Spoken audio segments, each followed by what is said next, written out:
bags. Super gross. Anyway, hey everybody, welcome back. Welcome back to Muffins Roleplay, Infernal Pandemic. I'm host Duhad. Is players. Let me and Bruce. Bruce? Introduce. There you go. We got Colonel the Frog. Hey, it's Kit. Everything's made up and the dice don't matter. We got Morath. Hello, everybody. We got Bleal. Welcome to my session. Oh, sorry, we got Bleal. We also have Badger. Rawr. And we got Bean.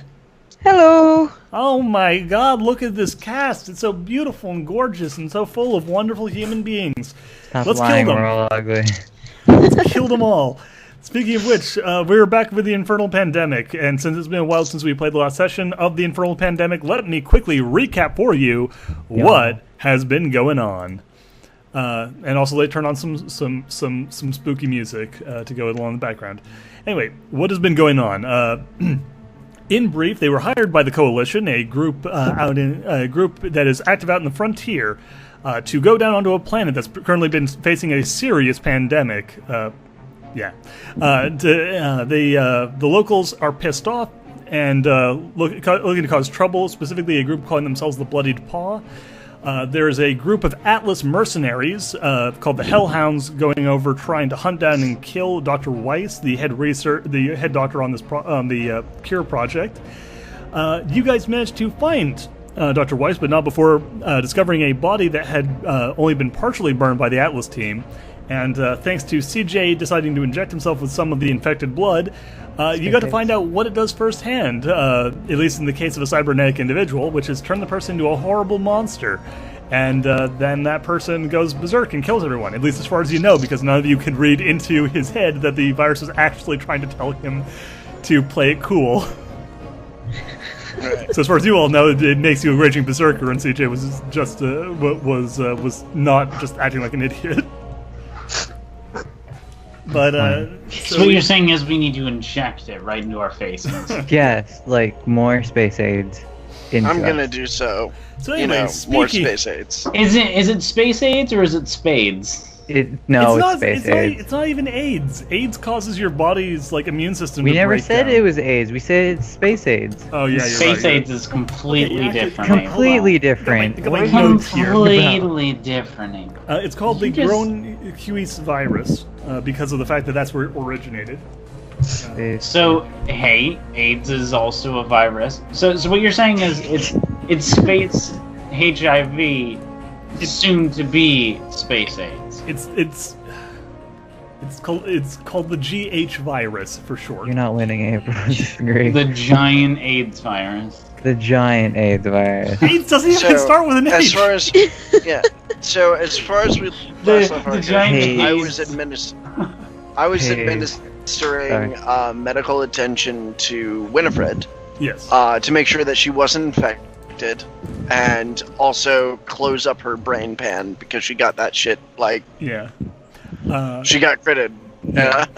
So yeah, we're basically picking up exactly where we left off. You're treating the injured. You're dealing with the the fallout. Nara, you're actually feeling like a huge badass because you just did a huge heroic diving grenade launcher shot. Dr. Weiss is examining the burnt out body, and in the middle of all of this, you hear a knock at the door, and one of the Chiron. Oh god! Oh, okay. For a second, I thought the recorder had broken. It did not. It was just that for some reason a GIF on the thing was causing it to weird it out. Anyway, I can delete it if you want. No, it's okay. I'm just not gonna look at the Skype chat. Anyway, so right. So basically, like a Chiron guard walks over and looks out as they hear knocking at the door, and looks back and says, "You guys have a scav with you?" Yes, the repairer. Yes. Yeah, it's about this high. This looks like this, and that. And I don't actually know exactly what your character looks like. Would you like to describe your character to the audience who has not seen know them? who they are and what they look like? Yeah, Tech, why don't you describe yourself to the good people at home? Yeah, okay. Well, I don't have a specific height, but I'll say that Tack is a scav on the shorter side of the species. He has a kind of peach-colored scales with a dark brown spot over his nose, really tattered clothing, and he has a hat that he always wears. Yeah. The Chiron describes this and then adds somewhat That is snobbishly, like adorable. looks like a pretty typical scav. Oh my god, it's adorable, Badger. It's incredible. There's a piece of metal coming out. That's what the Chiron says. Yeah. It's the most adorable scav I've ever seen. This guy is adorable. Oh my god. According to our estimates, that is actually that is actually on the low end, on the premature side of the scav spectrum, according to our analysis. Well, your analysis are wrong, Shush. Anyway, listen, it's out there. So this guy's with you? Yes. Both of these pictures are adorable. Yes. Anyway, he's like, all right. He opens the door and Tack, you enter on this scene of carnage and like there's like blood everywhere. There's like burn marks everywhere. There's bullet holes all over the room. You don't recognize CJ because right now he's mostly a partially melted metal skeleton, but you do recognize that he is not here. You also see everybody. You also see a couple of you see a shield in the corner with like at this point only Admiral Harvey and Winifred are behind it at this point. Yeah. Admiral Harvey being a robot that you've worked on multiple times to bring them back up to factory snuff. And Winifred being, Winifred, the person that you've been working on for most of your appearances. In Aluru, who has sat there trying to learn from you how to be a mechanic, but is absolutely shit at it because they're not very smart. Okay. Rude boy. So, Tack, he walks in, kind of, he fidgets with his hand. It's a spinner of some sort. A little habit that he has. And he looks around, and his jaw just kind of slowly drops, and he tries for words, starting with what, and then why, and back to what, and then finally looks at the shield in the corner, and then at the carnage of who he doesn't know is CJ, and goes, Why gunfire? What? Beautiful. No. One of the security guards. It's not a normal occurrence. Yeah. One of the security guards looks over at the rest of you. Is like, "You guys want to explain this one?" Or I should say, bodyguards. They're not security guards. They are working security, but they are bodyguards. Yeah. Well, the Chiron bodyguard looks over at the rest of you. Is like, "Yeah, you guys want to explain what happened here? Because I'll be honest, I don't know." If we just believe in him. Apparently, the Harvey's going to speak up. Apparently, when one of my samples went missing, oh no, we know about this. CJ did it in front of us. Yeah. Not in front of me though. Yeah. So this is CJ injected himself with a degenerate form of nanite, known as space.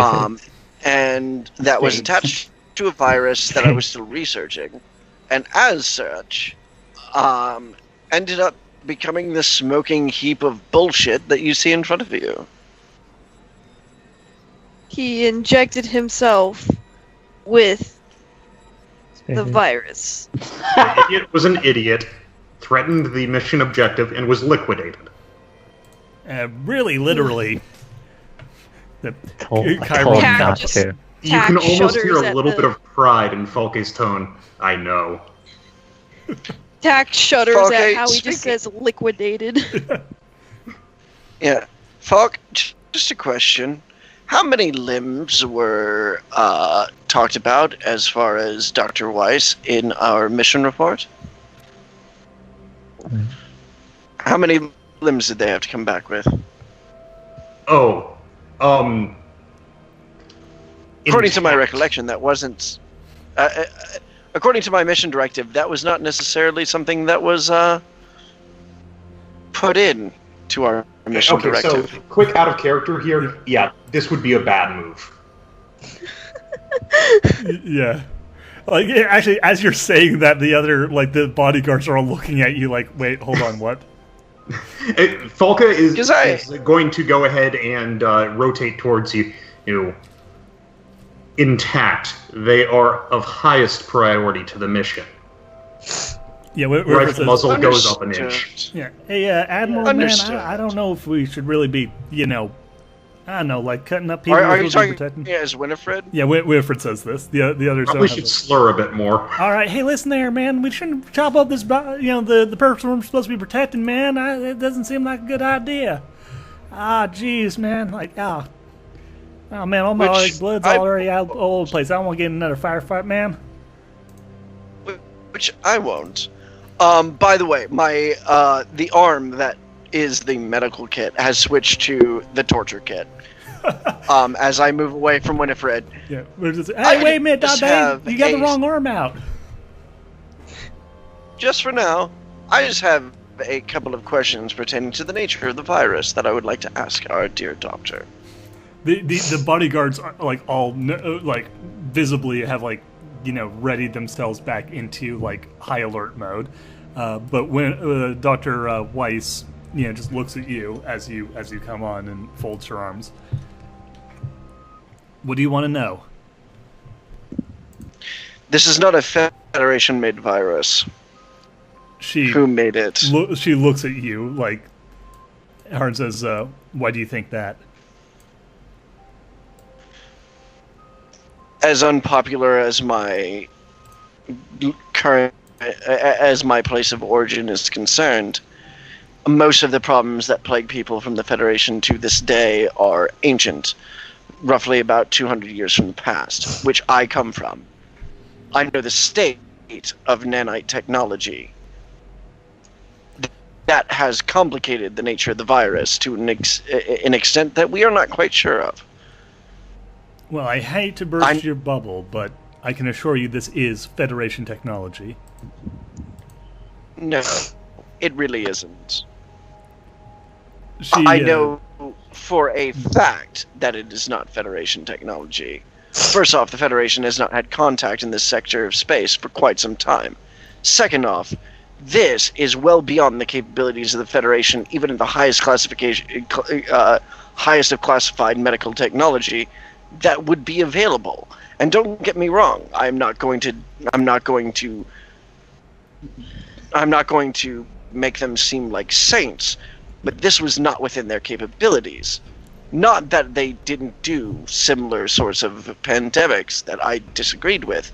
This is something that they were incapable of doing.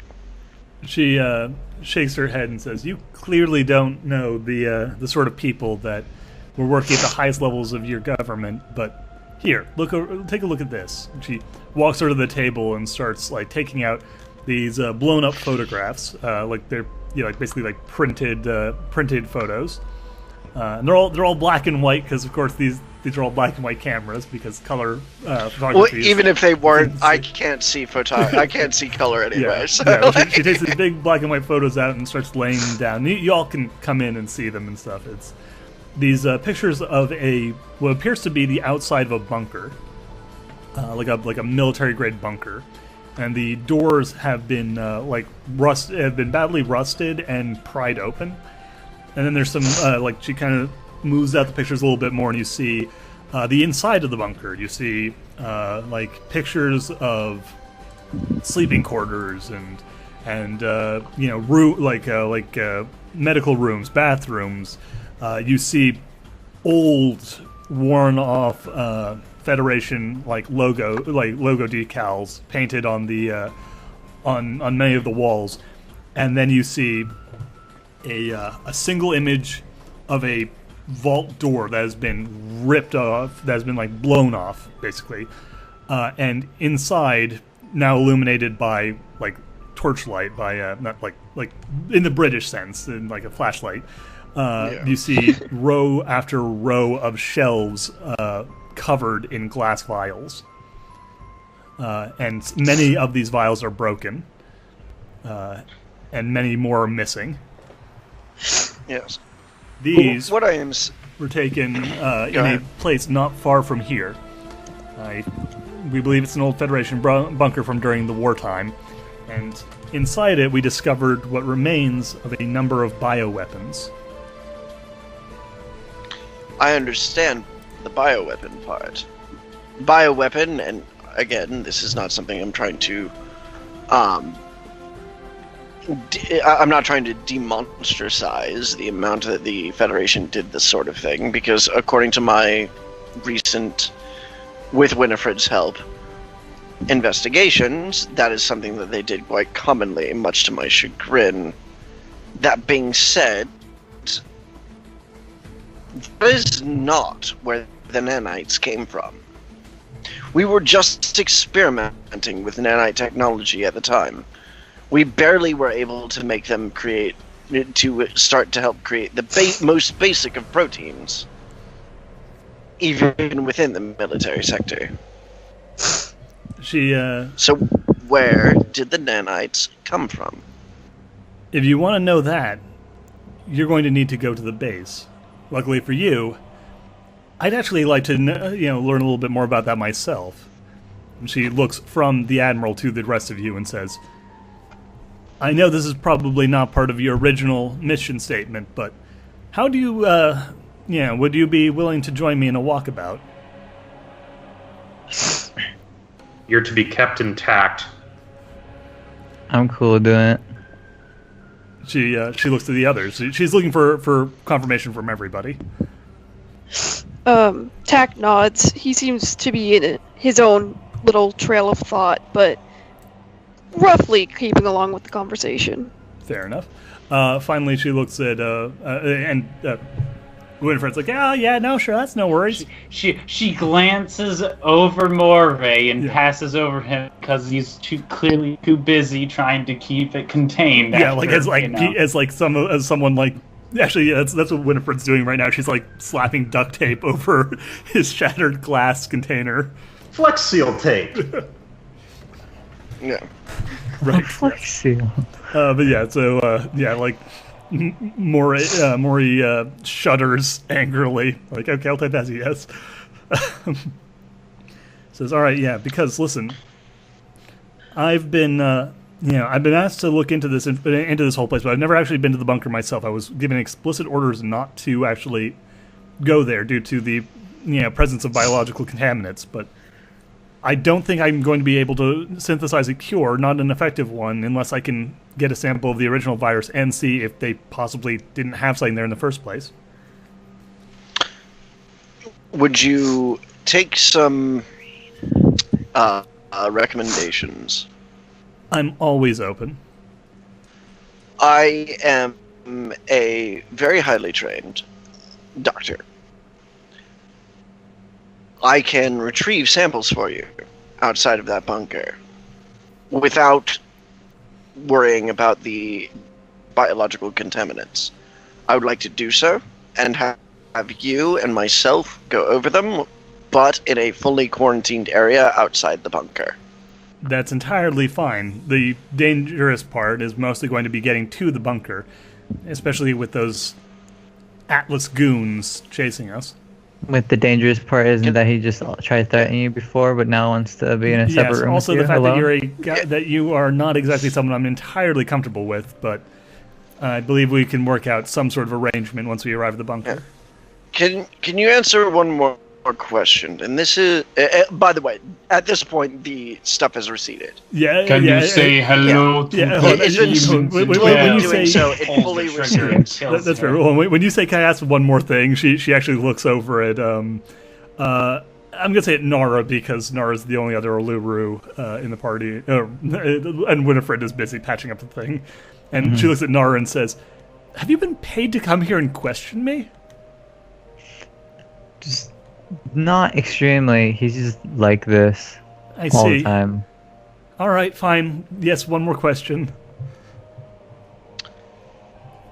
This is purely outside the bounds, and I realize that this is a thing. This has nothing to do with whether or not we are going to help you or any of that stuff. Or, again, my stuff has completely receded. Our Atlas, the Atlas folk were recorded as saying not to trust you. She actually, like, at that, she just looks at you like, what the fuck? Keep in mind that I do not know what an Atlas is. Well, I know what an Atlas is, but I don't know what Atlas is. They're the people trying to murder me. They're the people you were hired to stop from murdering me. This person was running around with Atlas personnel that held a Federation logo. Well, it's a bit weird, which I understand that you guys have prejudices against the Federation, and I understand that. What I'm saying is, why would that person be saying that? Probably because the Federation is a group of untrustworthy snakes. I can neither confirm nor deny that due to my personal knowledge. But, that being said, due to what I have seen that they have done a lot of heinous shit, and I am willing to give that to you. But, why would they be saying that now? They've had no interest in this sector for quite some time. She shrugs and says, because the Federation doesn't change. The Federation does what they want. They don't care about the people they trample. And they're more than willing to say or do whatever they need to in order to achieve their goals. Then why is Atlas involved? I assume that they also have similar reasons according to your thing, but why would the two ends meet? Because Atlas are a bunch of human-centric thugs and supremacists who worship the Federation like gods. Why wouldn't they want to, do their dirty work? That is new information. I assume that they are doing the things that they are doing largely out of fear that this plague would spread to humankind. I'm sure that's probably part of their concern. Let's save as many of those organics as we can by developing a cure regardless. She, unfolds her arms and starts to collect the things. On that, at the very least, we can agree. You're both giant nerds. Oh, very much so. Okay. Yeah, the guards lower their weapons, like, okay, sure, and peace returns to the bunker. Yeah. Also amazing. And just like that, I slurp down the diseased blood. No, yeah, eat the bodies. Space aids to all. Yeah, this art is amazing and adorable. I dig out a hose filled with spades, and I just spray everyone. Speaking of, would you mind keeping Winifred here for a time being? She nods and says, in this medical camp. Yes, if your companion is incapable of traveling, this location should be secure. I can. There's enough food and supplies here to last, a dozen soldiers a month, and one Aluru will not. One Aluru will not deplete them in any significant period of time. Okay. So this is a thing that my character would not have asked otherwise. Is this a medical camp? No, this is not. This is. I thought it was. This is essentially emergency. Then in which case, my character would not have asked. Okay, never mind. Okay. My character would not have asked that. Yeah, that's fair. That's fair. Basically, this is an emergency bunker. You're not 100% certain if the Coalition set it up or if the Federation set it up or what, but this place is basically a, something went bad. Let's hide let's hide a politician in here or something. There are medical supplies, but it's not a medical station. Yes. In which case, my character would have asked, would you mind if I took some medical supplies to treat my companion? Yes, of course.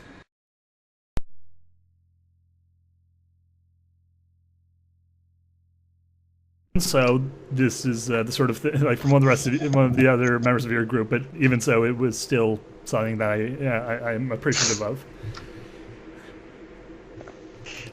At which point he just like reaches down, doesn't understand that there is pain because he doesn't understand the sensation, and pets Winifred's head. Yeah, Winifred's like, hey, boss man, you don't have to do that, man. That's really, gee, I appreciate the affection, but like really, this is just like a real awful situation. I'm gonna be honest. You will have to talk to me about the intricacies later, but I do not understand. But man, I can write a book for you about pain this point. Swear to God.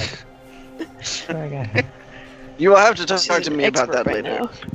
But I am definitely, I understand, and I will not do so again. Yeah. What did you say? But at that point, she's going to stand up. Yeah. What did you say? She's an expert by now. Oh, that you were an expert by now. Yeah. Yes. Yeah. So anyway, actually, like, Bean, when you're, as all of this is going on, you notice that there is a lot of, there's a lot of of gear here that does not look like anything you've ever really, nothing you've experienced in your normal day-to-day life, but stuff that you have seen other members of your clan with. Like other members of your Scav clan have old Fed tech, and this place is littered with old Fed tech. The Admiral already knows this last time, but you specifically can tell that this stuff is stuff that has not been actually tinkered with by other scavs. This place is just covered in shit that has apparently just been pulled out and fiddled with, and just left to be examined and studied. Shaken.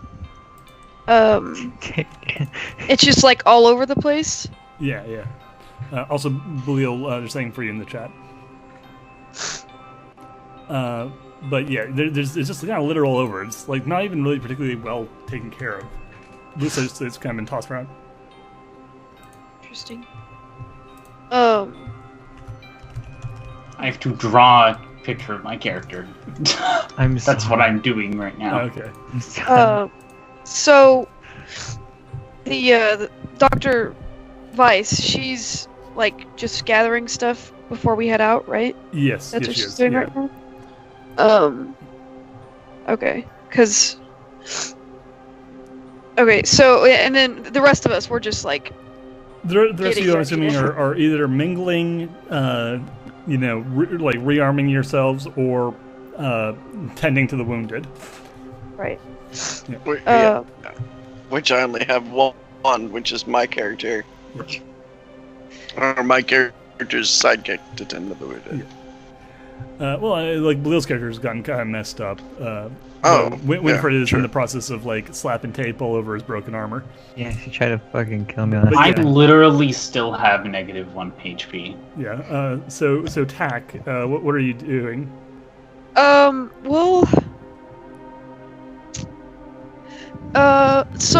So everyone except for who is tending to the injured? At this point, basically everyone but you and possibly. I don't know exactly what. I was going to ask what Badger, your character, and Kit, your character, are doing. Basically, mine serves as wandering. Okay. They're near enough to hear everybody, but still wandering and looking at things. Yeah. Grabbing a few things that might be on the ground. And corner the doctor. Okay. Then we're going to deal with that For the in a record, second. that's the admiral. Well, no. Then Tack is going to join him in this because he has some questions for the doctor. Okay. Cool. So you two both confront the admiral. Okay. Falca is going to walk up to the admiral and go, "Hands off the meat." Meeting. Grab chassis, slam against wall. You don't seem what to... I mean. No, literally. You ask that, boom, that happens. Alright. You don't seem to understand the situation, Ensign. So let me make it real clear to you, because you are the stupidest smart person that I have had the displeasure of meeting. You are a mercenary. You work for the job. You work for the contract. You do not ever threaten the objective. Do you understand me? Or you will be scrap. Nara hears this from close by, and she aims the rocket launcher at them. Put him down, please. No. This is something that this bot is going to learn.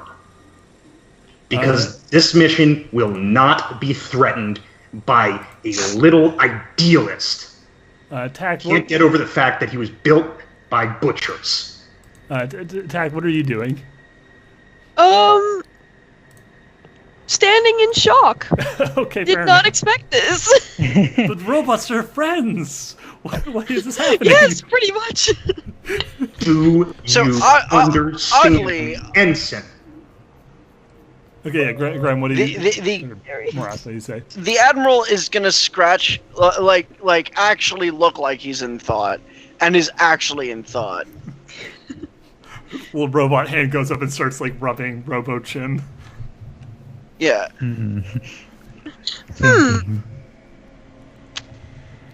I apologize. My emotions took precedence, and I will not let it happen again. You're a robot. However, that being said, However, nothing, Ensign. Private. You are a mercenary. however, private, the fact of the matter remains. No, seriously. Rolling an attack. Okay, hold on. All right. Roll. Okay. Okay.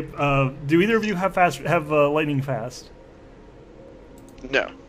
Okay. Then, I have quick reflexes, but it's Okay. plus Well, you're gonna something roll for initiative to like Kit's going to be attacking before you have a chance to attack because of the fact that he's basically ambushing you. But roll initiative if and we'll see like essentially what the turn order goes in terms of punching each other. What the fuck? Oh, great. Oh, this is fairly normal. And fairly mundane, as it so happens. This will end in one way or the other. And not in death. That is how Just fights tend to go, one way or the other. God fucking Let's damn it. see, Is one going to die? Is this like... Well, we're gonna find out. Probably not. Like, legitimately Is it one speaking, what's D10? happening here, though, this obviously can work out mechanically differently, is this is just a shut up, you stupid officer. You have no authority here. Okay, well, basically, Graham, are you going to... Sorry, more out there, you gotta be fighting back, or are you just going to take this punch? I will not be fighting back, but I will be defending myself in a, like, dodgy sort of manner. Okay. Fair enough. Then in that case, you can try and wiggle away from the... from getting punched. It's going to be difficult. I'm going to give you a penalty because you're trying to dodge away from someone who has you pinned against a wall, but... you can try and wiggle free. Or parry, whichever one would be better in this Parrying situation. would probably work better for you in this moment. Alright, in which case I'm going to parry with the buzzsaw that is used for enhanced interrogation to cut Goddamn. the servos in his arm. That's attacking him. What you're talking about is attacking, not But parrying. like, You're it's talking about cutting essentially them, that's it's a not defending. combo. Yeah, well, in that case, roll for It's fucking a initiative. combination. It is one of those things that No, you're not hearing me. What you're doing is what I would consider a desperate counter. So what you're going to do is essentially this is a special move. You can do this, but I'm letting you know right now what you're doing is a desperate counter. Okay, sorry. I am not familiar with the ways that a lot of the defensive actions, because there's quite a few of them. They're Yeah, I made a bunch. intense. Yeah, I like them a lot, but still unused to them. Okay, so let me pull it out real fast. I'm just gonna whip this baby out and drop it right down on the table. Okay, desperate counter. Rather than trying to avoid attack or mitigating damage, the defender can attempt to counterattack, effectively trading the defensive action for an extra attack action. After the opponent has resolved their attack, the defender returns with an attack of their own, which cannot be defended against. However, the attack suffers from a penalty equal to the damage taken from the initial attack. If used multiple times in a turn, the penalty stacks. So basically, I'd be what more you were doing thinking about doing here is parrying trying the to hurt situation. him as opposed to just taking a normal, as opposed to just knocking his arm out of the way. Right, but more so prioritizing than knocking the arm out of the way, so I will just go with that. Okay, then just parry. Because I don't want to. I don't want to disable him long term. Then just roll the damn parry. And also, yeah. Agility plus melee or brawling, whichever you're actually using. Melee, and that is is it hand-eye? Agility. What? Agility? Yes, Okay, so that's agility. still Agility is moving your body. 5. Hand-eye is like fine motor skill stuff. And shooting. 21. 21, okay. Kit, what did you get? So let's see here. 16 on the dice, 9 agility, 5 brawling. Yeah, that beats it. Yeah, okay. Yeah.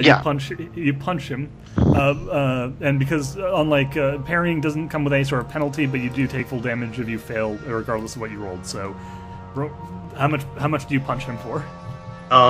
Let's see. Muscle is 9 in this case. Yeah. So I think that brawling just goes straight off of that, yeah? Yes. Okay. You do you do brawling plus your agility and to hit, and then your damage will be whatever is listed on your sheet. Which, hold on, I'll whip it out real quick. God, I hate the fucking sheet you used because it makes all the numbers super friggin' small. Yeah. Grumble, grumble, grumble. Anyway, oh god, listen, you have advanced cybernetics, but not cybernetic weapons. So I believe you just do 9 damage. Yeah. Yeah. So he pounds Also, you. I mean, frankly, I'm not really trying to just destroy him. Yeah, that's fair. That's fair. But yeah. So basically, you punch him hard enough to leave a dent. Quick question. Yes. Good. I mean, like, after this attack, am I allowed to interfere in some way? Yeah, you can. If so, you can, I have an idea. Like, yeah, you won't be able to stop him actually punching him because that just happened. But you I can. shoot course. him with the rocket launch. Killing them both. That's one way of stopping a fight. But yeah, what do you and Tack? What are you and Tack doing? Because you two are the ones who are actually like right there to intervene. Yeah. Tack just jumps back with a bit of a. He's like, ah! And he jumps back from the fight. That's fair. Tack is a coward. That's entirely fair. So in that case, what do you do? Nara? Saying that he, like, just punched him, right? Yeah, you like. Okay, you so see, damage like, there's a already bang, dealt. Bang. Is there a possibility I'm able to squeeze in between them and be able to push them apart from each other? Yes. Can I do that? Yes, you can try. Roll me muscles. 1d10 plus muscles. Ooh. And if either of you want to resist, you'll be essentially countering it. With the 10, right? My character is not resisting because, again, they were the recipient of this. Of the punch. They are not actually a hostile entity, and they do not wish to infer harm on others. That is, part of their programming. You. I got 10 plus 3. I got 13. Is that even enough? Probably not. Guys, I have 3 muscle. It was a really good roll. It's a really good roll. No, it's not enough. Oh my god! Wait, so did that succeed? No, that did not succeed. Like, I got a 10. I got a 13. my base muscle is 9. So you are resisting it. You are going to try. Yeah, like, essentially, this is just holding on and ignoring the pushing. You do not have Federation authority here. Looks down, lets go of Harvey. And then steps That back. wasn't what I was going to say. Hold on, real quick. I know this is a minor point, but I just need to know for my own visual, mental sake. When you step back, do you do so in a way that lets Nara feel like she's actually pushing you back, or do you make it really obvious that you're just taking a big step back? No, like, literally doesn't move, just releases Harvey. Okay, so Nara's still there just going like... them. I'm just still squished between the two. But by the way, at this moment, everybody else, which at this point is mostly just Moray. Oh, yeah, Moray, also, just calling this out, total personal fault moment. Yeah. Okay, no, that's fair. Yeah, you're being an unreasonable asshole in a way that's totally in character. So, point. I am also engaging in the personal fault of my whole, like, trying to build a thing based on the fact that the reason I'm doing this is from the thing, but I'm about to make it a little bit more I'll solidified. Well, yeah. And Belial, you now are also aware of what's going on in Canary Fiend Mountain. Okay. That is I not what I pull meant. out the rocket launcher and Take the rocket launcher, aim and fire. aim, Yeah. fire, So- rocket jump. Here we go. Actually, as Parvy starts speaking, Falca's head turns over towards what the hell? Name of the scav. Tack, and goes, fix him. Tack just nods its head quickly and steps in. Yeah, because one of his arms is definitely misjointed. Can I ask you a question? We got Direct some to. questions. Pertaining to my actions earlier. This is towards Kit's character. Yeah, you're not getting a response at this point. In which case, my character will ignore it, just like he did the rest of that conversation. Okay. So as there's been a lot of focus on specifically those characters recently, I want to quickly jump over to Moray. Moray. You mean Moray? Moray. God damn. I'll get it eventually. No, you won't. No, I won't. Oh, So, Badger, you're on the same wavelength as me. Damn it, the savagery. Anyway, so Winifred has been all this time working on patching you up, and kind of says it's like she fits another piece of glass into the thing. So tell me something, Moray. You know, when you went all nuts and jumped out of the shell and was running around attacking people and stuff. Is that I heard Rig Tide us do that sort of thing, but I mean, is that like I don't know, like is that just like you're real mad about the thing, or is that like a gut instinct kind of deal, or I mean, I get mad, when someone like really messes me up or messes my friends up, I get real mad, but I calm down pretty quick. But you seem like you were real angry for a real long time there. How would you react if you were held underwater? Oh man, I'd freak out. I mean, I hate water; it's nasty. I hear that's one of the nice things about Animal Farm. You don't have the nose. Everybody with noses, they're all like, "Oh man, Winfred, you gotta take a bath sometime." I'm like, "Oh, but it's not great. I don't love it." That is not an aspect of my character I thought about. It totally fits though. Actually, that's I need to check for she further pauses and infections. says, "Hey, actually, I got a question. Like you live underwater, right? And you can't like smell anything underwater, right? Because then you get all sorts of water up in your nose, There's...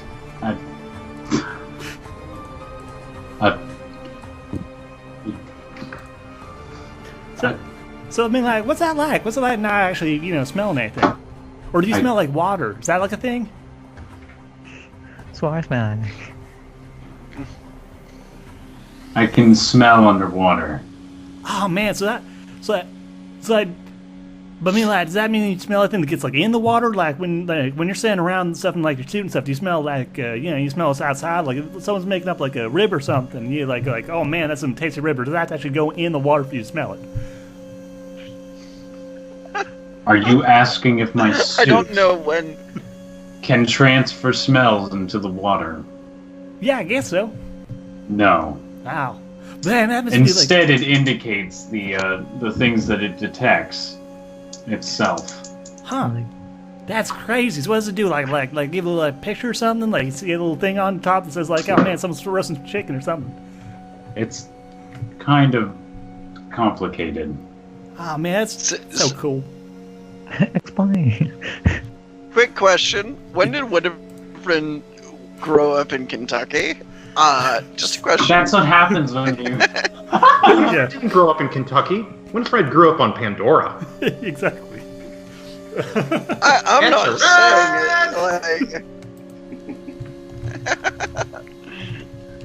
But it reminds me a lot of my grandfather's Kentucky speak. But Feels We're just playing the game, all of a sudden kids just like, Grandpa? like Gramps? Like, I feel like maybe it would be a good idea if we, I don't know, maybe wait around a little bit, because I don't want you going all crazy and attacking people and stuff. Like, that'd be real bad, Fucking attacked me last game. She actually looks over at the dog and says, "You guys want to, I don't know, y'all ask?" Because, like, I feel like you guys are, like, you guys, especially you especially. I mean, I'm pretty messed up, but you got it real hard. Well, you've been attended to as far as I can do with these facilities that I have for the time being. Yeah, Admiral, I appreciate exactly what you've been doing for me. It's great. I feel way better. Just saying, like, things are bad. So maybe instead of going right to this bunker right away, we just chill out here for a couple of days, or at least a day. Just a little time to get healed up a little bit, patch up, clean up, get some more blood in the body. Well, I'm guessing definitely some time to get some. Like, the bunker's not going anywhere. I'm gonna look at the doctor at this. The bunker's not going anywhere. Dr. Weiss just shrugs and says, "I suppose it really doesn't harm too much. I don't think Atlas will find us here within 24 hours, but I have to insist that we do not wait a full 48.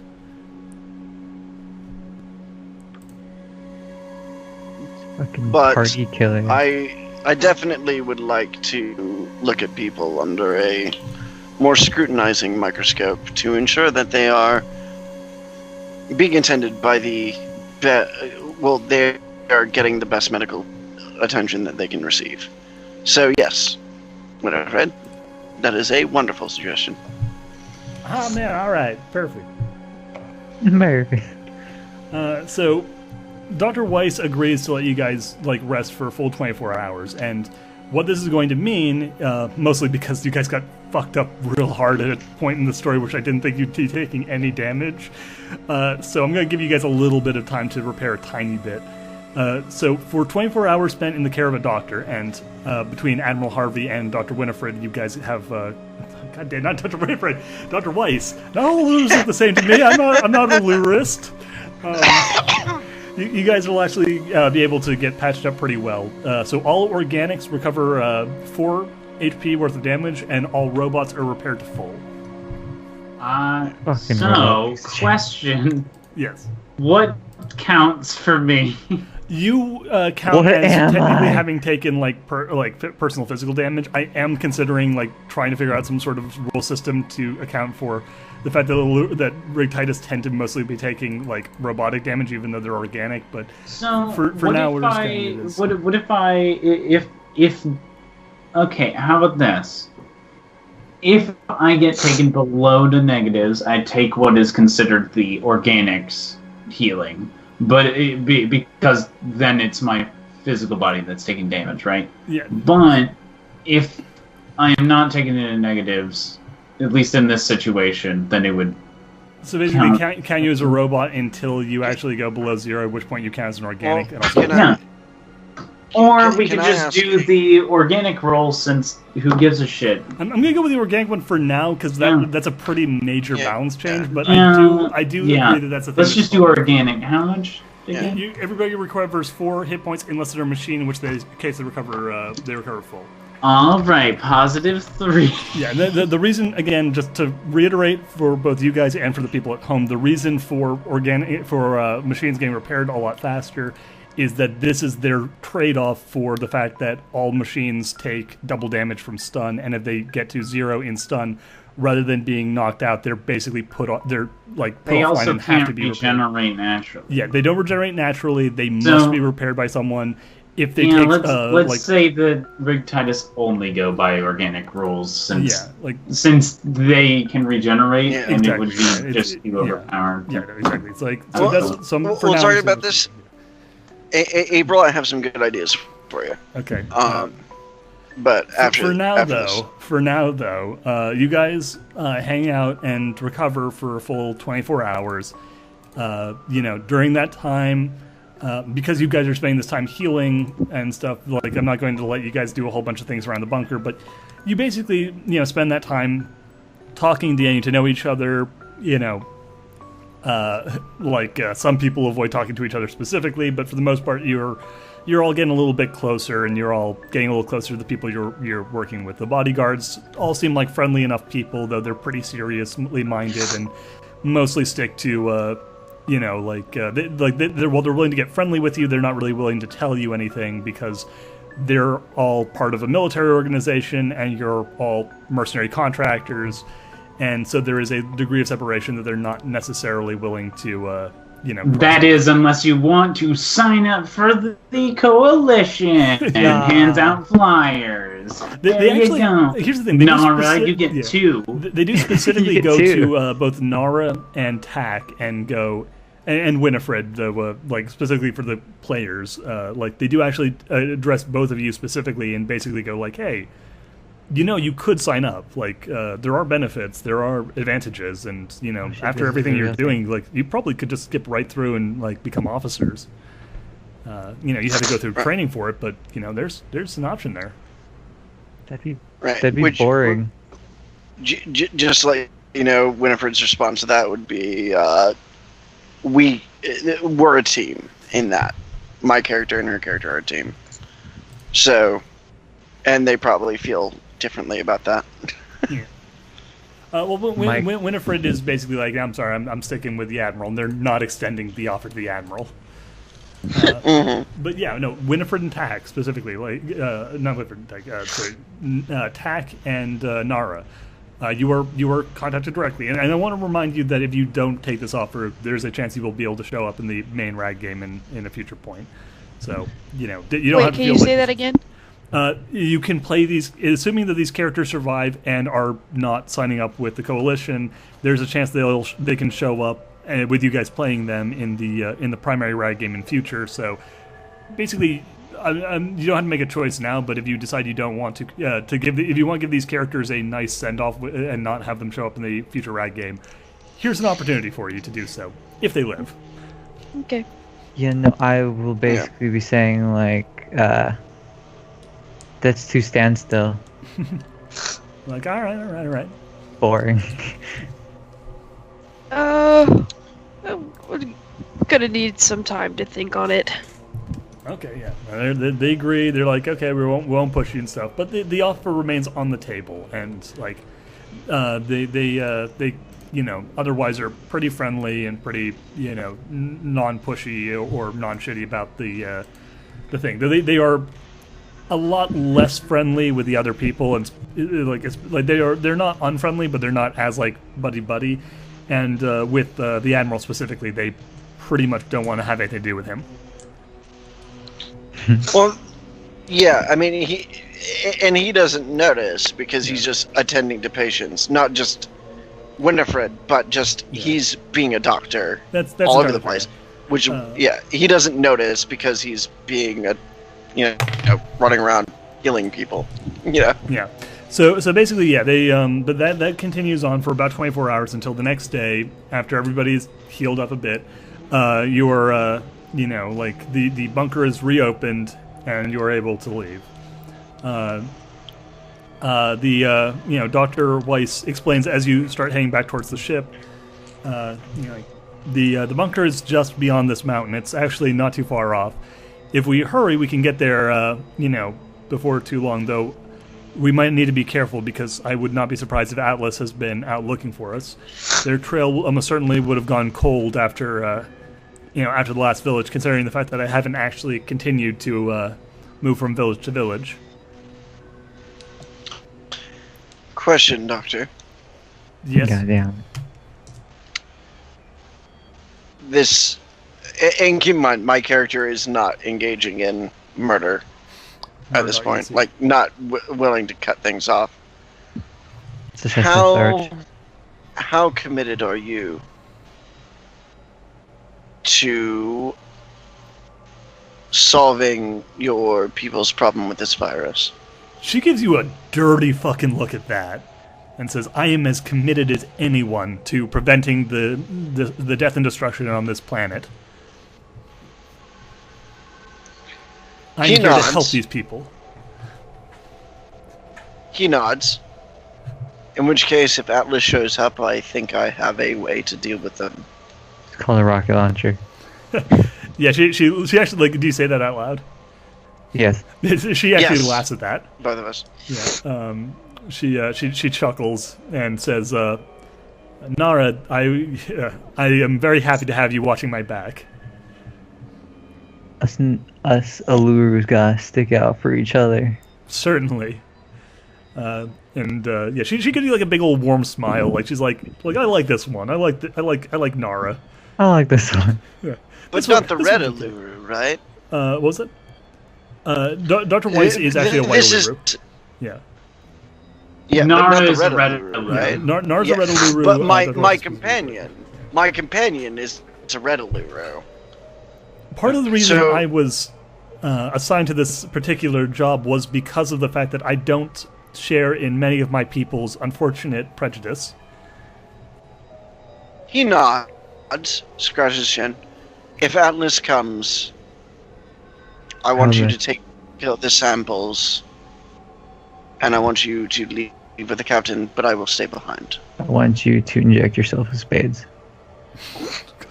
Just No. drink all this stuff. God damn it, no. I want you to slurp it down.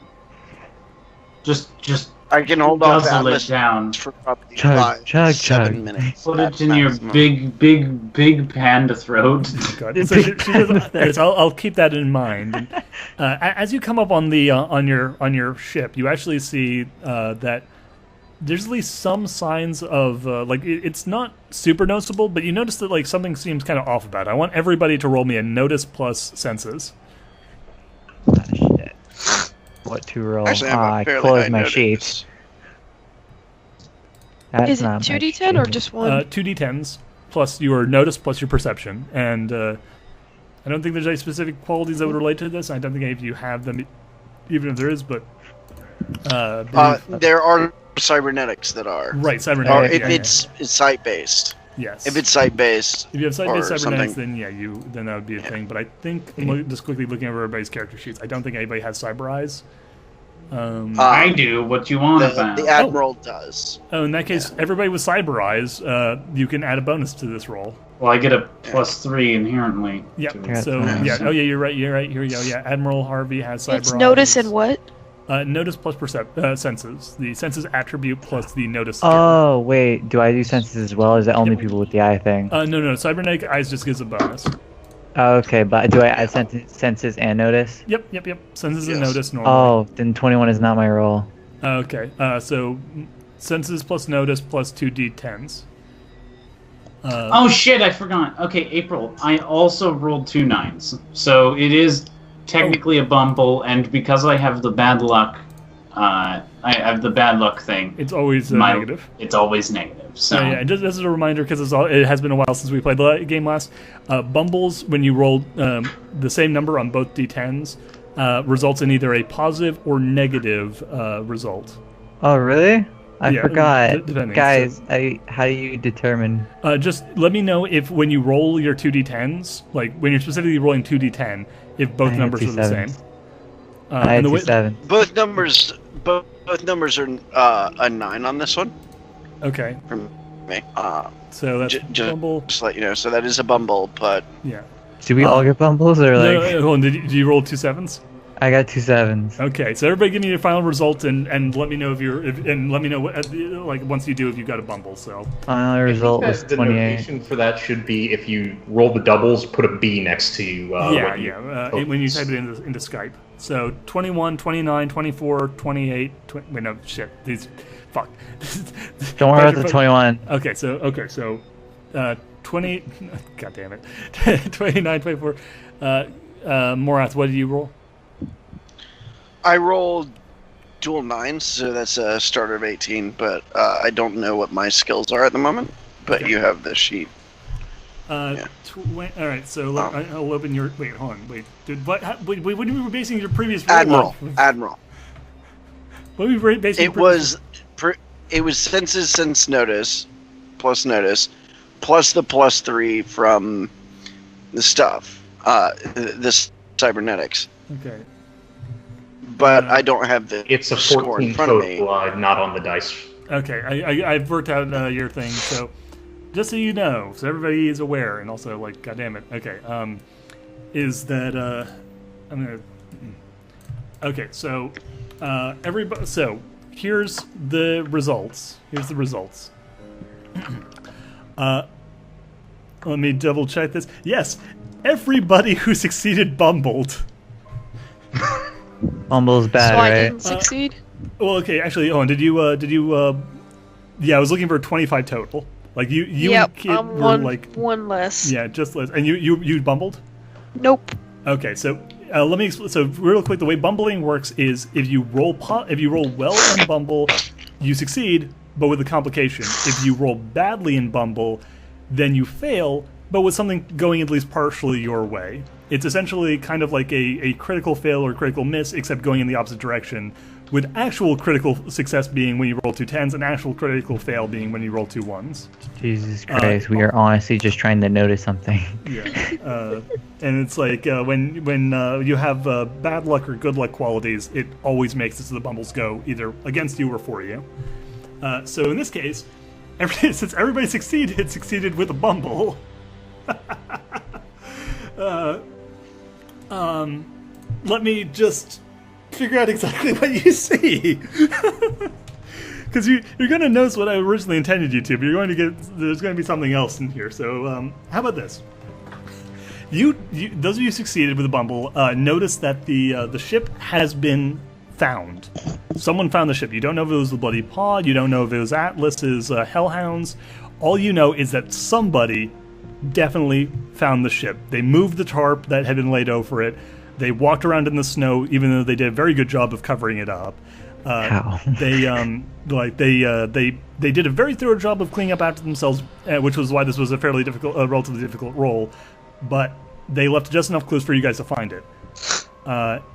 You cannot tell. You can't find any footprints that can tell you what the race of the people were. So you can't tell if it was Atlas or the Bloody Paw. You can't tell if they did anything to the ship, though you're pretty sure they didn't. So no cheeky re-rolling to find out if you can find out if that was what the bumble caused.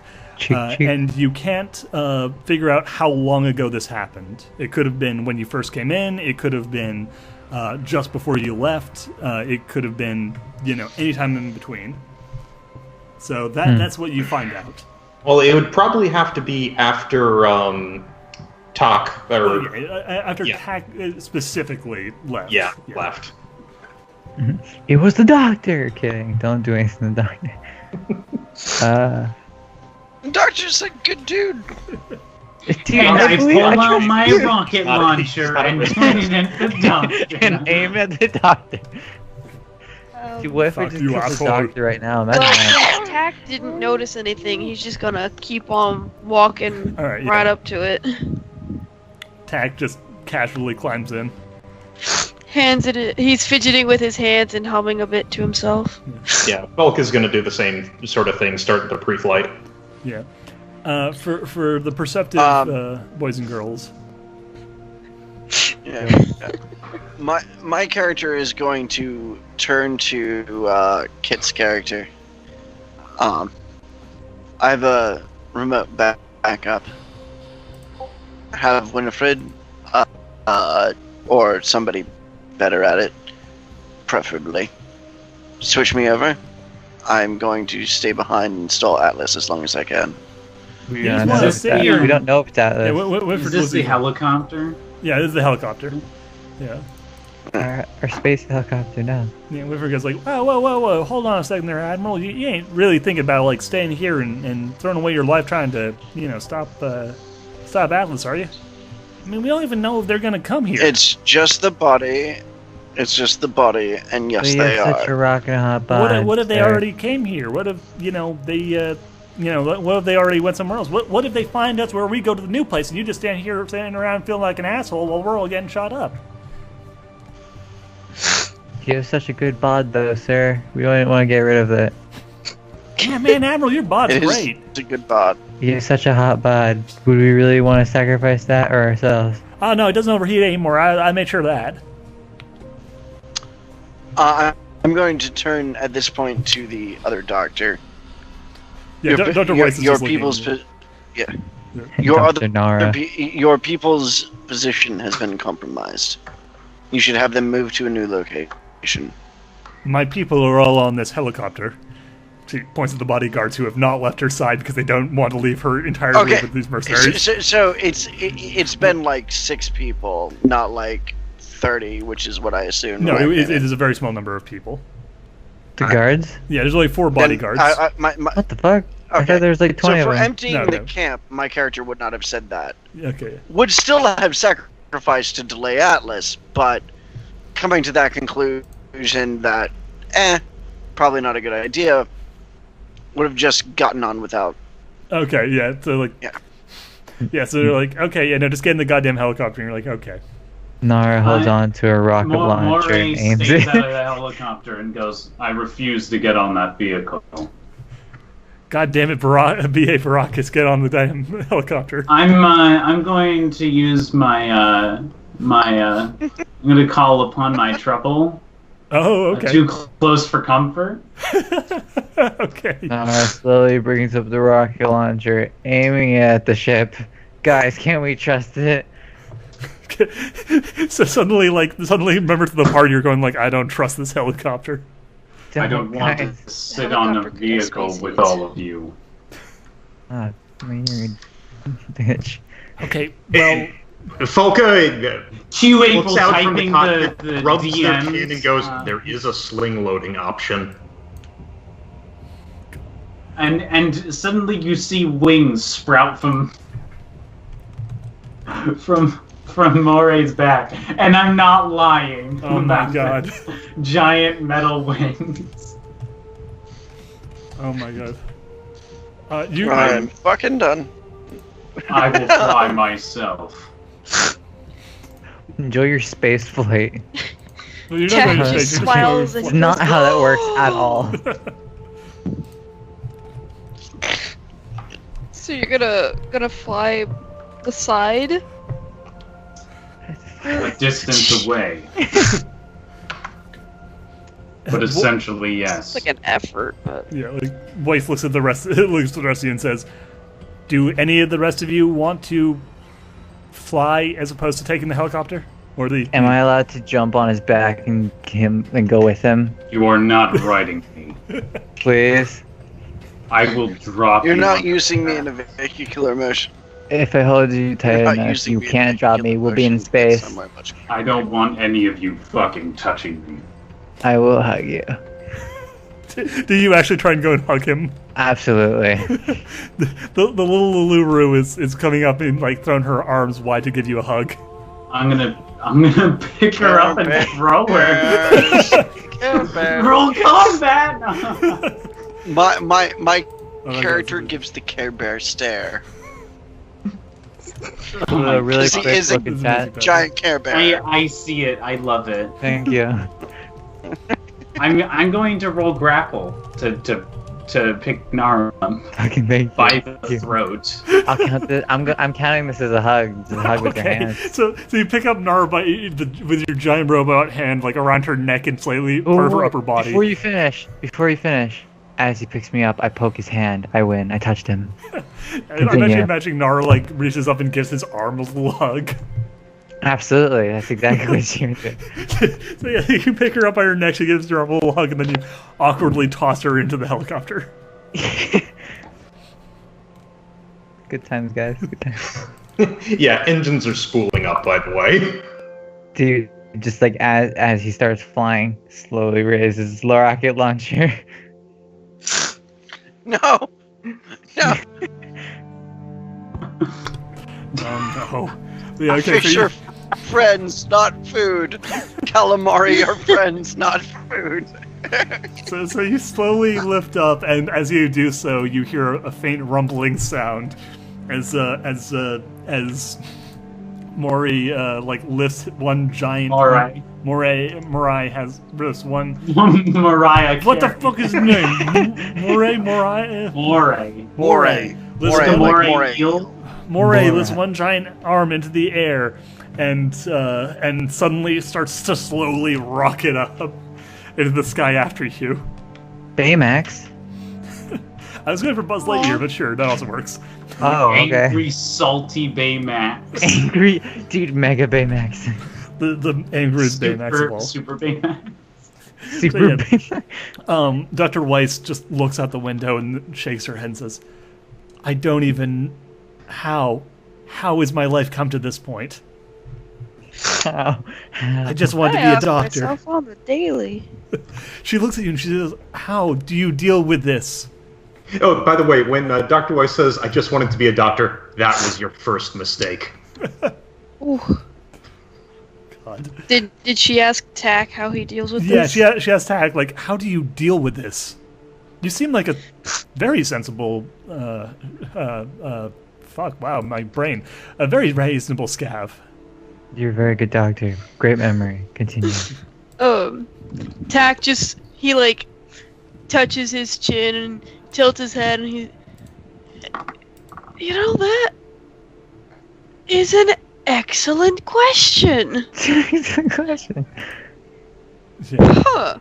And he clearly is now mulling this over, like, how do I deal with this? Cause he loves us. My character. The is short like, answer without is being you asked. don't. You don't love it. You deal with it. You do what you can for the people you can. She looks back at the flying Rig Titus, slowly rocketing its way up into the sky, and she looks back and says, I don't think that logic applies here. As far as that is concerned, I have no unearthly idea. I was more talking about our job as doctors. If you believe in anything hard enough, anything is possible. My character actually says this. Yeah. Yes. She looks back at you, Nara, and just she gets this wistful smile, like, you are so adorably naive, dear. Never change. Never change. Tak finally just shrugs and watches the Rig Titus and he just goes, looks cool. Look, sure does. One of the guards gives you like a thumbs up, like, yeah. I whisper into one of the guards' ear. I hugged him, by the way. Hugged him. Like, he's like, really? Wow. Yeah. He does not look like a hugger. Affectionate guy.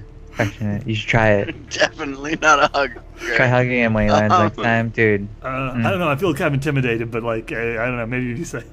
So anyway, as this was is going great. on, though, you start to take off, and Kit, why don't you roll me your flying? Because like, I assume you don't want to make yourself super visible.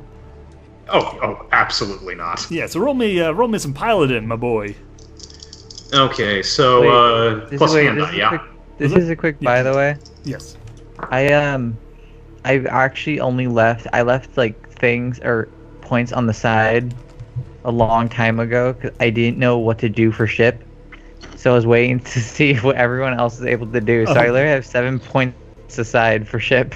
That's fair. What can happen is if you join when Nara joins the other game, she can use that to bring with her some upgrades. God. Oh, isn't it a shame that Kaufman's already the ship captain? Oh, gee. Also known as Big Space Pope. Space Pope. The popiest of spaces. You're gonna see Big Space Pope if you join us, Nara. Okay, Dude, so the ship suddenly, like, as it takes off, just like ducks down low and starts to speed along at around like tree level. Well off the radar, like under the radar, and making sure to carefully move between trees in such a way where it doesn't attract attention. It is outstripping the hell out of you, Moray. So you're going to spend a little time catching up. Makes sense. Yeah, but you're kind of plugging along. You're kind of Supermaning it. You got one arm out and you're flying along after the ship. And actually, as you fly along, you're like rolling around at the speed of there's a couple of, you actually see a couple of like white Alubru, gorillas in the forest, and they're like looking over their guns, and suddenly one of them points up at you and shouts, "It's a bird!" And it's like, "No, it's a jet." And one says, "No, it's a flying Rig Titus." What the fuck? And then you're gone. And all of you, though, notice as you are flying that, all of you except for Moray, who is not actually there yet, but all of you notice another couple of ships. And they seem to be going in a slow patrolling fashion, but they're big black ships, like big black, ships with a design of kind of that sleek design that Atlas loves to use. So did these look like the ones that we've seen before, then? Oh yeah. Well, that's not good. Well then, So, where are they in My- relation to our destination? They're not too Slowly near. lift You can rocket get in there launcher. sneakily, but close Okay. enough that they might be a problem if you stay there too long. Slowly This will wrist be lock. time limited. In and out quick. I agree with you. Slowly Just, release the just so rocket you're aware, launcher. I do still hold to the. I'm more than willing to sacrifice this chassis. One of the bodyguards says, "Yeah, this place doesn't look like it's got a container for an AI personality backup, so yeah, you might be careful about talking about losing that chassis because you are not going to be able to back yourself up in this thing." Past the thing, one of the plates. Backing myself up, backing up these memories. I've lost tons of memories over the years. Backing up my memories are not the problem. Backing up my personality is, and that is already done. And all those memories will be lost like tears in the rain. Yeah, look. And meanwhile, it's snowing. Yeah, Tack, you, yeah, God, yes, no, it's a, God damn it. But no, Tack, you actually would know from experience working on machines and AIs and stuff that there's a very good chance that if the Admiral dies here, it could lead to a permanent loss in most to all of his actual personality and memories. Like this is not a without the I'll just fucking use the mechanical term here for a second. Without the backup the backups quality, successfully retrieving the memories and personality from a destroyed machine can be tricky. Mm-hmm. Is it a quality? It's a Okay. quality. Well, it's a cybernetic know that. upgrade. It's a cybernetic upgrade Right. that you buy. Yeah. So, as they were flying, Tack had just pulled out random things from his pockets and was tinkering with it, and somewhat tuning into the conversation. And he nods along with the security guard when he says it would be difficult to recover him. And he speaks up a bit and he goes, "Very, very, very difficult. Not a good idea to lose body. Not a good idea." That being said, one organic life saved is worth 10 of the mechanical variety. How very noble of you. But your the voice body. says, not looking back. Tack your body. shakes his This is head. not And he's something like, that "It's still not a good idea." Understandable. That being said, burn out when Atlas shows up. Yes, we got to be very careful about this, though. I want you all to be be on high alert. If Atlas manages to hit us, even getting out of here might be a difficult thing.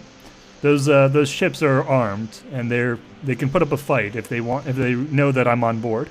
Can they handle a rocket launcher? She looks at your rocket launcher, and One of them, she goes, no. And again, she gives you this delighted little smile of like, "Oh, this one, I like this one." She goes, "Yes, that might help." Then the world is safe, guys. We're safe. No, it won't. Fuck you. How many shots do you have again? You have one currently. Yeah. Oh, No, do you actually say how many shots you have? Who is this? do you say that you have one shot left? I was like, I got one. Well, in my You mind, the I have first part of the hundreds. plan. They can't stop my imaginary rockets. That is not the second part of the plan. It's my plan. So the ship slowly settles down outside of a big bunker, and like as in the photograph taken, the door has been removed. Though actually, unlike in the photograph, it's no longer just bent; it's been like properly, fully taken off. There is also not very thick, like a metal sheet has been like welded over the front, and there's a coalition logo. It's like the Eluru / Chiron skull logo has been painted on it in blue, and underneath it in both the native language of the Eluru and in the common tongue of the coalition is written the word, biohazard, do not cross.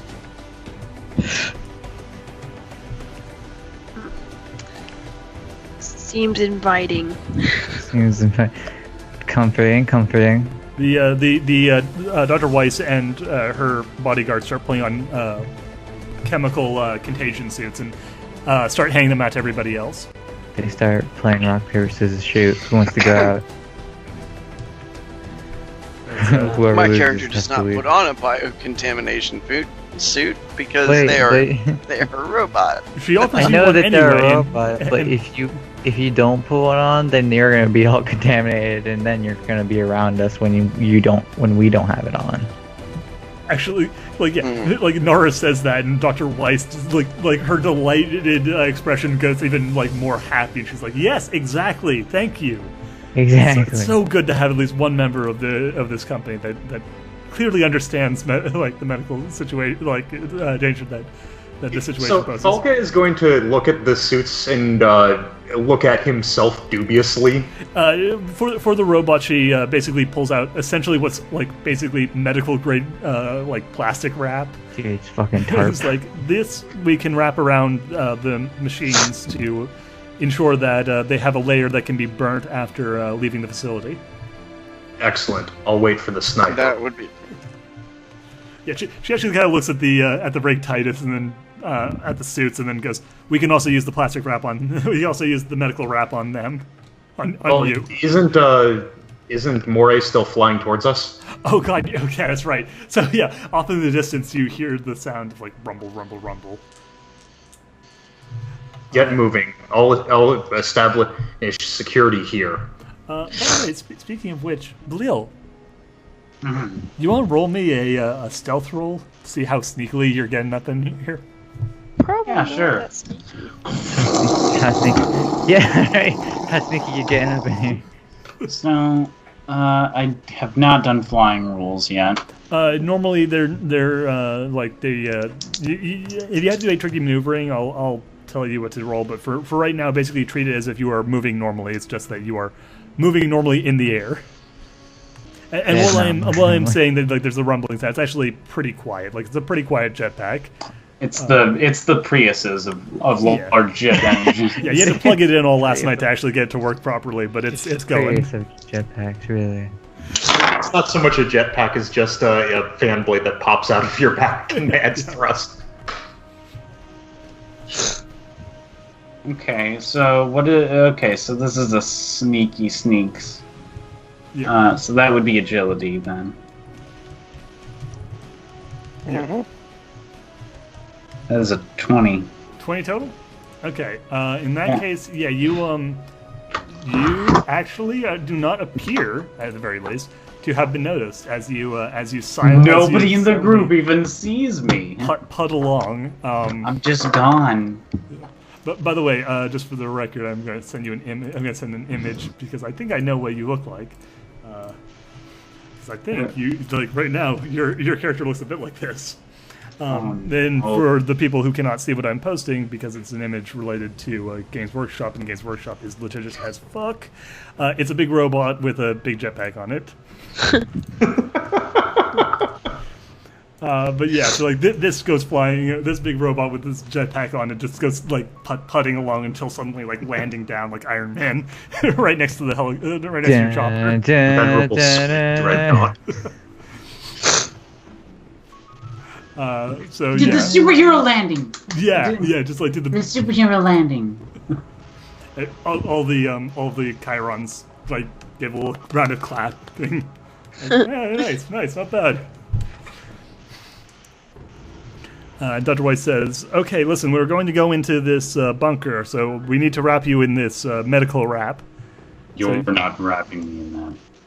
It's well, you can stay out be- here if you want, but Do you want me to wrap you? We're already so close. Oh, right, of course. Okay, she hands you the big box of like it's like it looks like the box actually looks like something that you'd get at like a grocery store for like modern day plastic wrap, except there's like a big picture of a smiling Chiron doctor on the front, and like like she's standing next to a little picture of a cartoonish robot that's completely like covered in this stuff.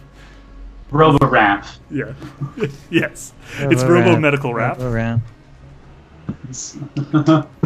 But Someone lay down a beat. So I do it myself. Yes, yeah.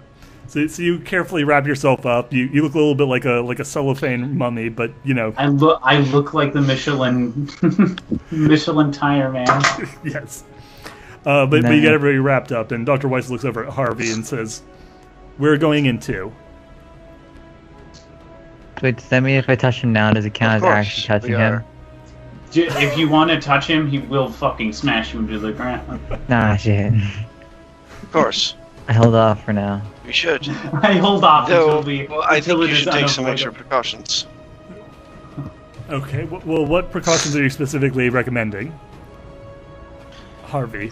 We don't have inoculations, though. I think that an extra layer of the cellophane might not hurt, especially with your extensive knowledge of and study of what has come before. Yes, he just likes being before you all came down. Actually, you got vaccinated with literally everything they could think of, and the thing that you're specifically looking for has no vaccination and no cure. Why? Why? Wow! It is spades. That's what you're trying. Spades, it's you. Yeah, that's what you're trying to. That's what you're trying to find is a cure. Is the cure to spades? Why would we want a cure to spades? Yeah, she has found she does have a vaccination which has a semi effective track record, but it's nowhere near good enough that you'd feel comfortable. Wait, April, disease that gives you superpowers? Vaccine the vaccine that suppresses it for a short amount of time? Is this the X-Men trilogy? This X-Men 3, The Last Stand? No, it is not. But yeah, so everybody gets injected. Everybody gets patched up as well as they can, and you start heading into the. I'm not getting injected. Fuck that shit. I tried injecting him. It broke. Yeah, it's someone goes to try and offer you the needle, and after you shake your head, they just kind of look over you anyway and go yeah, okay, you probably as far as people go in terms of risk of an infection, you're kind of at the very bottom. No, they're they look at the taped up glass with saran wrap over it. Yeah, they're it's flex tape. It's fine. It should be good. Yeah. Should be fine. He's got Winfred used only the highest grade of semi-transparent adhesive tape. Oh no! Well, I assume she was reaching out of the medical pack she carries for me. Well, that's mostly it is medical grade. Well, this was actually she was specifically playing out of Tax work her and Tax tool boxes because. Yeah, she used what is essentially used on robots, optic screens, to make sure that they're still able to see after they get repatched up. So it's not totally transparent, but it's. Oh my gosh! She did the equivalent of taping up your fucking headlights with packaging tape. Yes. That is exactly what she did. Oh my gosh! So you're supposed to be a doctor. You're semi-nearsighted, but it's fine. That is the best she can do. That's the worst thing that could. Okay, that is the worst thing that can happen to a sniper. Okay, so fine. You're farsighted. You're farsighted. You have trouble seeing things from a distance. You mean I have trouble seeing things up close? You have a little whatever. Yeah, you're the one where you can.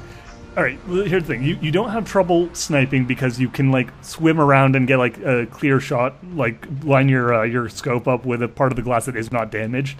But when you're just casually looking around. Okay, well, I can both look through the glass on my thing, and I can also look through the camera. Yeah, it's a cosmetic injury, okay? That's what I'm getting at. Wait, what's your character's name again?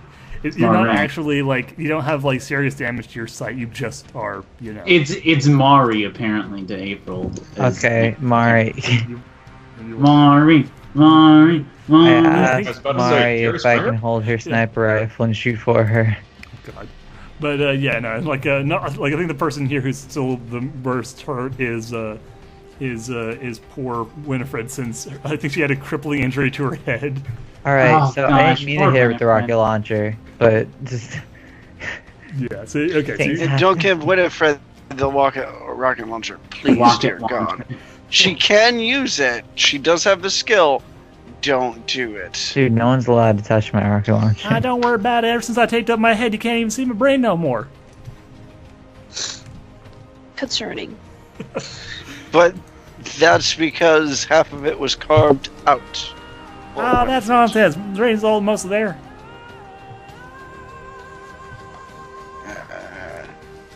I love that poor girl, but she is super dumb. Dude, I fucking made her mentally ill. Oh, she is.